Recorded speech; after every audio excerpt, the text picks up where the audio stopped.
This podcast discusses real-life experiences that may include topics such as grief, trauma, medical or mental health challenges, and other emotionally sensitive content. Please take care of yourself while listening, and if at any point in the conversation you feel overwhelmed, it's okay to pause, step away, or skip this episode entirely. While some of our guests are licensed professionals, the Holiday Survival Podcast is for informational and educational purposes only and should not be considered medical, psychological, or therapeutic advice. If you are struggling or need support, please reach out to a qualified healthcare provider or mental health professional. Now, let's begin. The holidays can be the most wonderful time of the year, or they can literally be the worst. That's why I'm bringing back the Holiday Survival Podcast, the show that gets real about a season that isn't always merry and bright. If the holidays bring up stress, grief, pressure, complicated family dynamics, or just big emotions, you are in the right place. My name is Erin Billings, and I am your host. In each episode, we'll have honest conversations, share practical tools, and offer hope for anyone navigating the messy, beautiful, and emotional reality of this time of the year.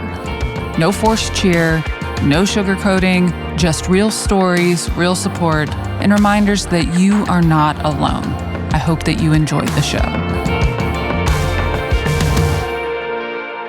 Welcome back to the Holiday Survival Podcast. As we look ahead to 2026, it feels like the world is standing on the edge of another big shift in energy and consciousness and in how we do life.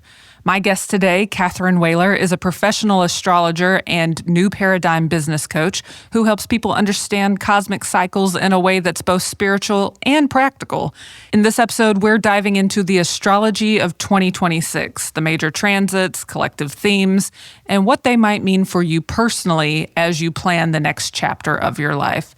Katherine, thank you so much for being here. I'm really excited for this conversation. We've worked together a few times. I'm an astro girly, so this is so much fun. Why don't you introduce yourself, who you are, what you do, so that our listeners can get to know you? Yeah, thank you so much for having me. And I'm super excited too. This is such a juicy conversation. So when you asked me, I was like, yes, immediate yes.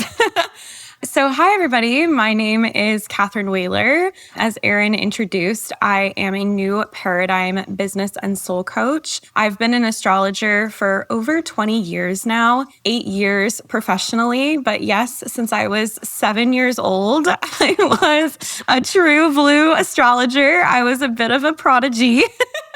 Growing up. I love that for you. Yeah, I've channeled my whole life. I've seen my past lives. I've just always been really energetically connected. So astrology for me, because it's geocentric, it's from the point of view of Earth, is a really amazing grounding tool. And I use it to help new paradigm leaders literally anchor heaven on Earth in real time. So this is a conversation that is really near and dear to me. Yeah, this is definitely a very nuanced conversation. Yeah. I think that with where we're going to go in this episode, there's a lot to be said. Are there any disclaimers that we should let our listeners in on? I think just knowing that astrology, I always say it's layers and levels. So it really depends on which astrologer you're tuning into. Some astrologers are going to focus more on the mundane astrology, which is like collective events, such as what's happening with global governments or the economy or things like that. Other astrologers like myself are going to approach it more from a soul evolution and collective perspective of where we're headed, how you can work with it, how you can be a leader in these times. So I think just knowing for yourself what resonates, take what does, leave what doesn't. Just know that we all have our own perspective on how this is affecting us, even if we do agree on what the transits are and what they mean. People have wildly different interpretations, especially with these transits. And that's not even to say that all of those are incorrect, because all of those could come true, but it really just depends on how you personally perceive it and how you personally allow it to affect you. I think that's really great for people to know. I don't know if those of you that are listening, if you want to pull up your birth chart, Katherine, what is a good website that they could go to if they wanted to look at their own personal birth chart? I really like to recommend astro.com. It's very user-friendly. It's already set to Placidus, which is the chart system that a lot of astrologers use and is very easy to use if you know what you're doing. But yeah, I would use astro.com. Just put in your information. Make sure that you have your correct birth information, including your correct birth time. If you don't know that, just hit unknown. You won't be able to get your houses, so you won't be able to know like what areas of life things are affecting you, but you can still get the planet. And then if you're more advanced and want to follow along with the transits, you can hit with transits, and then you can see where all of this is happening in your own chart, the stuff we're going to be talking about today. Love it. So just so that we're all clear, I am an Aquarius sun, Capricorn moon, and Libra rising. Katherine, what are you? I am an Aries sun, Libra moon, Cancer rising. So you can already see where we get along. Yep, that makes total sense. All of the astro girlies out there listening are like, yep, I get it. Clock that. Yeah. Love that for them.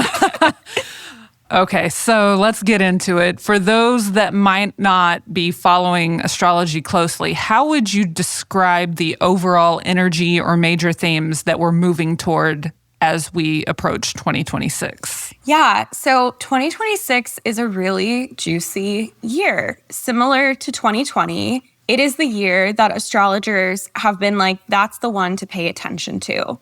2025, to a lesser degree, especially during the summer, and we'll talk about that, but what we experienced during this summer was almost like a little amuse-bouche, if you will, for what is happening in 2026 and beyond. But 2026 is just a watershed year. It is a complete shift in how we as a collective function, the wavelength that we're operating on, the speed at which we're operating.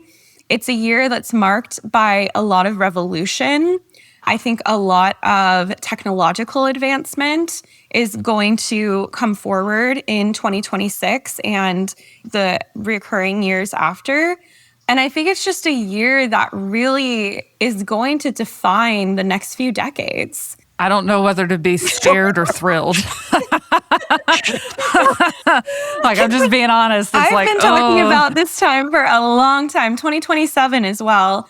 2027 is a big year. It's a turning point. It's a new paradigm. Are there any planetary shifts or transits in 26 that you think will have a big impact collectively, so that's socially, politically, even spiritually? Yeah, and that's why 2026 is such a big year. Uranus is going to go into Gemini for the next few years. Again, it dipped there during the summer. Neptune is going to go into Aries. Pluto is already in Aquarius. But just this week was the first time that Pluto stationed direct in Aquarius, which means we're no longer dealing with the Capricorn story at all that we were locked in for the past 16 years.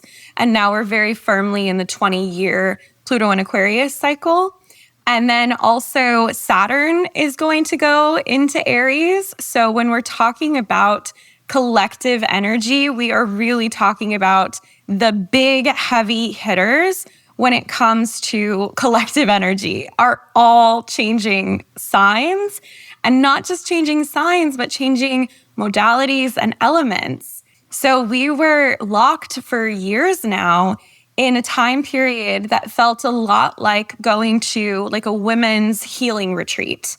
It was a lot of energy put forth with crying and healing and digging up trauma and like supporting one another and healing like the sisterhood wound and just that kind of energy. And now it's like we're being taken out of our little healing retreat and thrust into a techno rave with the music blasting. Oh, it's just a night and day difference. Oh yeah, my Aquarius stellium is going to go through something crazy, I feel like, for the next 20 years. Yes, it 100% will, because Pluto is the very essence of evolution. It wants to destroy what you can no longer take with you and go through the death and rebirth process to bring forward a new way of being. And especially in Aquarius, again, it's very different than Capricorn. Capricorn is very slow moving. It's taught through difficult lessons. But Aquarius is this unexpected, new, different sort of popcorn energy. And the basis for Aquarius is Leo, which is led by the heart and your individual gifts and talents and where you shine. So it's like going from alchemy school into improv school. And again, it's just a totally different energy than we've been in. Yes, it's going to bring forth collective change and uprisings. And again, from a mundane astrology standpoint, like we will 100% see this effect on governments and politics and economics and everything. But from a personal point of view and from like us as the new paradigm leader point of view, it's actually just really fucking fun. Like it's just a fun time. Tell me if I'm wrong, but wasn't the last time Pluto was an Aquarius, wasn't that the American and French revolutions? Yeah, so the American Revolution was technically Pluto in Capricorn, but the time that like the Constitution was being made and that America was really founding itself as a country, at the same time that France was having its revolution, and of course America was supplying aid to France, that was the time of Pluto in Aquarius, also the Haitian Revolution as well. This is fascinating.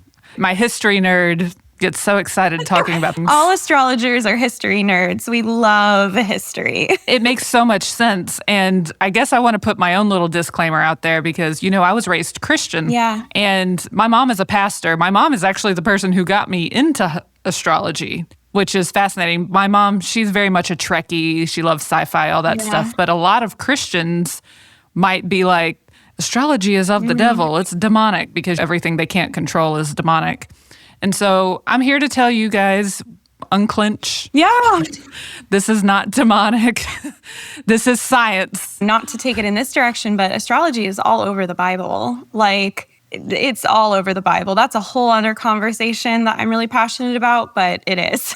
Yes. Didn't the wise men use astrology to find baby Jesus? Yes. Okay. So Christians, if you're out there and you're upset that we're doing this podcast episode about astrology, go read your Bible. Yeah, historically so, the Marys, especially Jesus's mother, Mary Magdalene, they would have been priestesses trained in astrology. Jesus himself would have studied astrology. Like, again, just looking at the historical fact of that lineage, yes. And again, it's all over the Bible, but yeah, totally different conversation. We can have that conversation on my other podcast called Touchy Subjects. We'll have that conversation on another day. Yeah. Okay, let's keep going with this.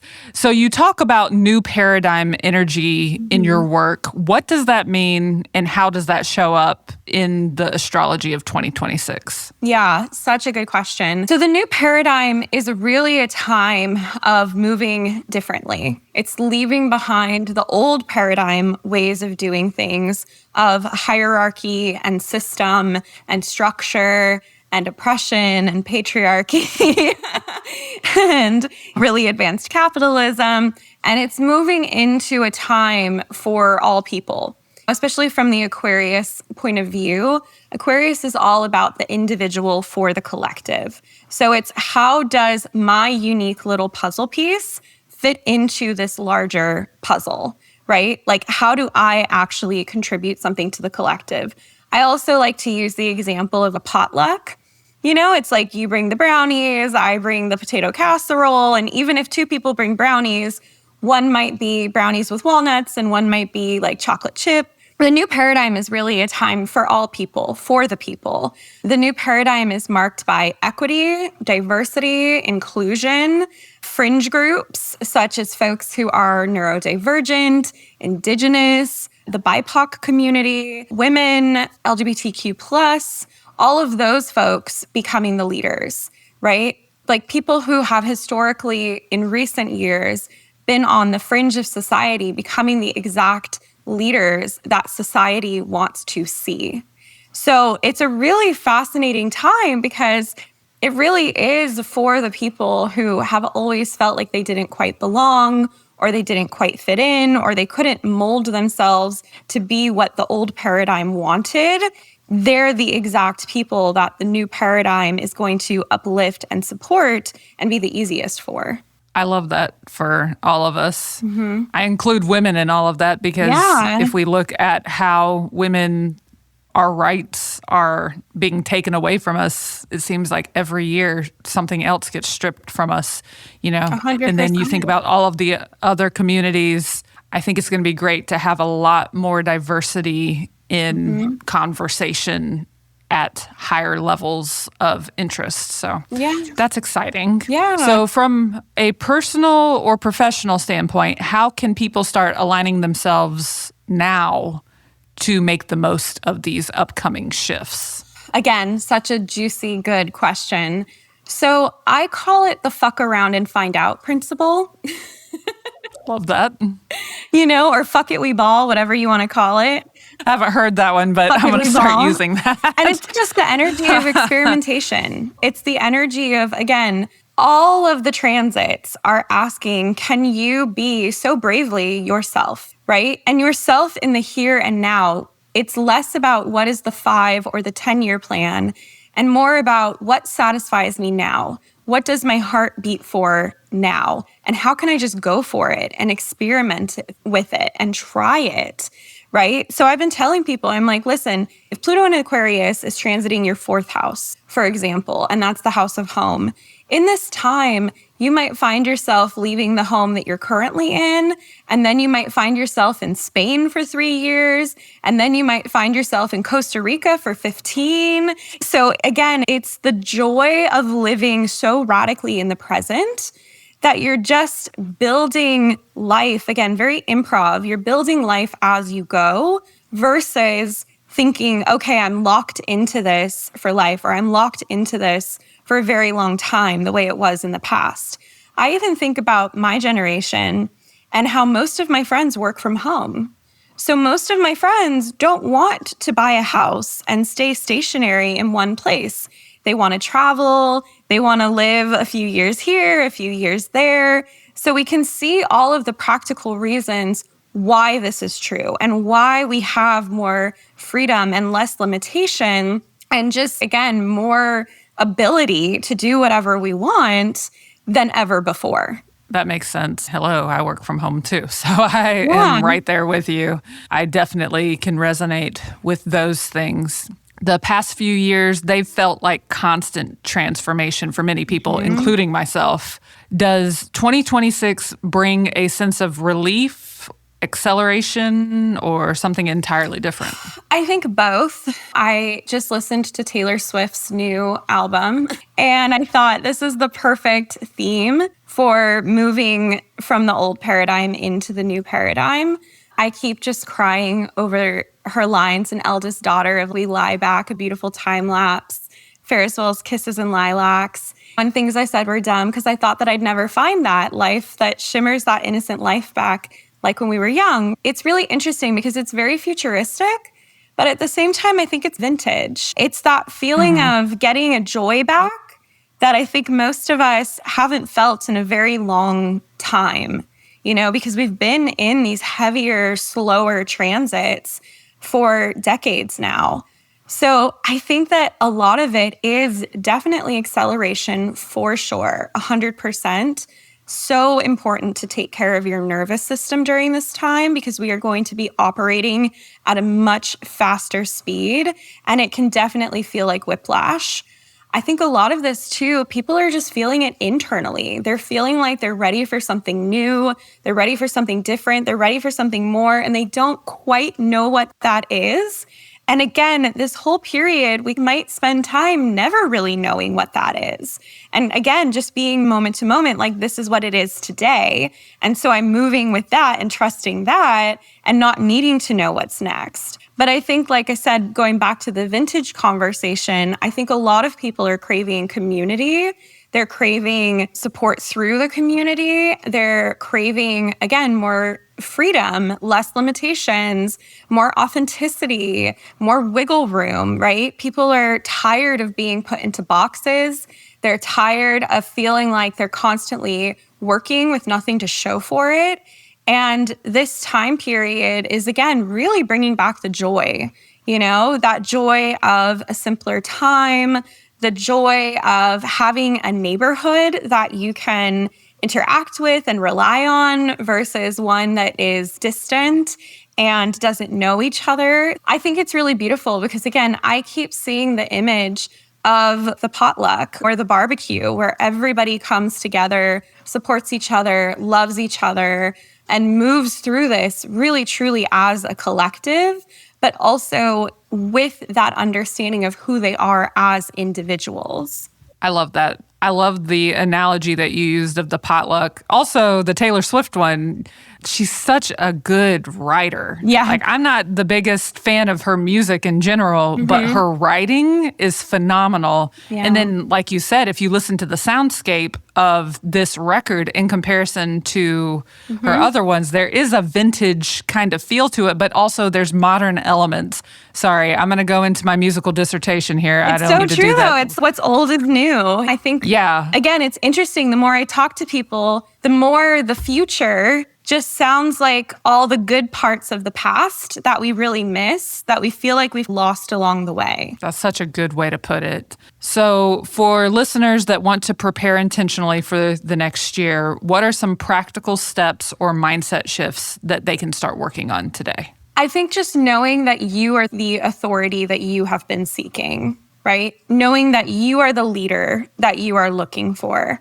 If you're looking towards external leadership, or you're looking at the state of the United States or, your country, and you're expecting those leaders to save you, or you're expecting the system to work, you're going to be disappointed. But if you focus on what is mine to do in my personal life, how can I make an impact, a change, be the love that I want to see in the world with my barista, with my family, within my business?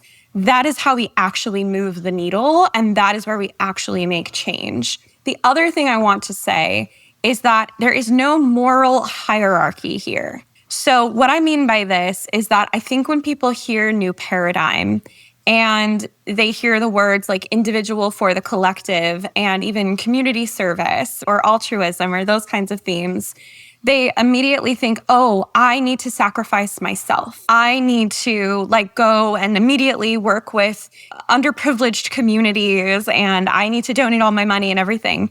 And again, for some people, that might be where their heart is led, and that's beautiful. But I think the thing is that's really exciting about the new paradigm is it's whatever your heart wants that is correct.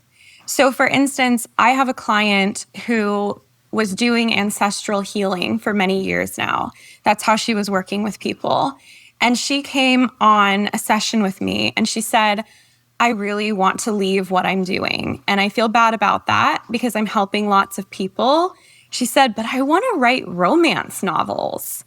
I really want to write romance novels. And I said, then do that. Because that is how you're actually going to make change. If that is what your heart beats for, then that is the individual shape and form of your little puzzle piece so that all the other little puzzle pieces can fit in. Again, to use my Taylor Swift example, yes, she donates a ton of money and a ton of time and everything, but she also writes these beautiful albums that are not just her experience, but also the collective experience. I know so many people, especially women, that resonated with that album and found it so cathartic. And that's the beautiful thing is we don't all have the exact same gifts and talents. We're not all going to be political organizers, and we don't all need to be. We're not all going to be healers, and that's okay. Comedy is healing.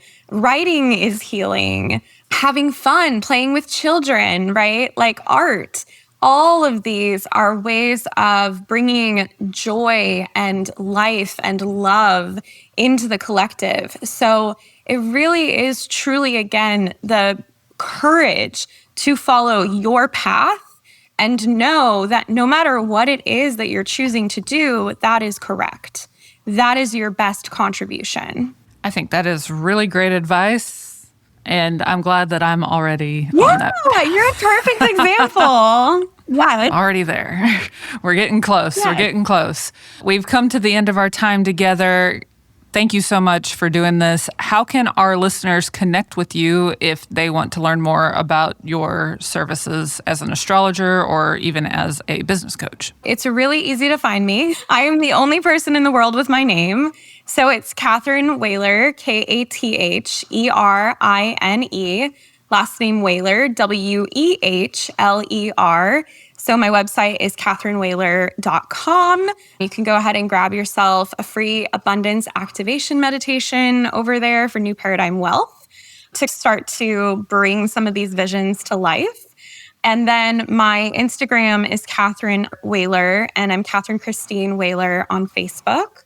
Also, I wanted to offer your community a little something. You guys are all going to get $100 off a 2026 reading. I do these one-to-one personal readings every single year. It's 90 minutes, and we go over how all of the transits are affecting you personally and even professionally, if you have a business or a career that you want to look at.